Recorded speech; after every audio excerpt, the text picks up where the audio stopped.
Alors, Horemheb, eh bien, c'est comme je vous l'ai dit, au départ, n'appartient pas à la famille royale, il est simplement soldat, un très très bon soldat qui va s'affirmer de plus en plus sous le règne d'Aménophis III et qui va donc, à la fin du règne, quand le roi est malade, eh bien, vraiment être déterminant pour l'Égypte puisqu'il va maintenir les ennemis hors du pays et notamment commencer son combat contre les Hittites comme nous informe la correspondance de cette période-là. Alors, évidemment, Horemheb ne va pas s'en tenir là. Bon, Horemheb va continuer à s'imposer, à devenir finalement général. Et donc, il va avoir en charge toute l'armée égyptienne. C'est lui qui choisit les recrues. C'est lui souvent qui veille à l'entraînement des soldats. Il faut savoir que il n'y a pas véritablement d'armée de métier en Égypte à cette époque-là. Ce sont souvent des mercenaires qui viennent grossir l'armée, ce sont souvent des paysans ou des cultivateurs qui sont recrutés pour également faire partie de l'armée, ce qui veut dire qu'un paysan est obligé de s'entraîner, on lui confie avant de partir en campagne des armes qui sont scrupuleusement listées par des scribes, des armes dont il est responsable, qu'il doit rendre après une campagne,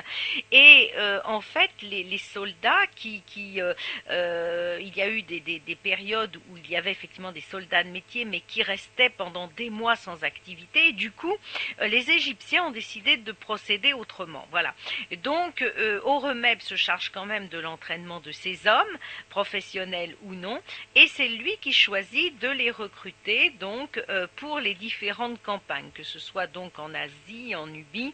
ou bien en Libye éventuellement. Et donc, ce choix est évidemment très très important. Euh, Horemheb va avoir également un rôle déterminant à la fin du règne d'Aménophis III, quand commence à s'imposer le fils d'Aménophis III, qui s'appelle évidemment Aménophis IV, et qui prendra plus tard le nom d'Akhénaton, l'adorateur du dieu Aton, du dieu soleil Aton, et on le connaît évidemment plutôt sous ce nom-là. Alors, il faut savoir qu'il prend donc, comme je vous le disais, un rôle déterminant à la cour parce qu'il va progressivement conseiller le roi et devant l'importance que prennent les clergés qui se trouvent à Thèbes, où réside le roi, eh bien, il conseille justement au roi, qui est tout à fait d'accord avec lui,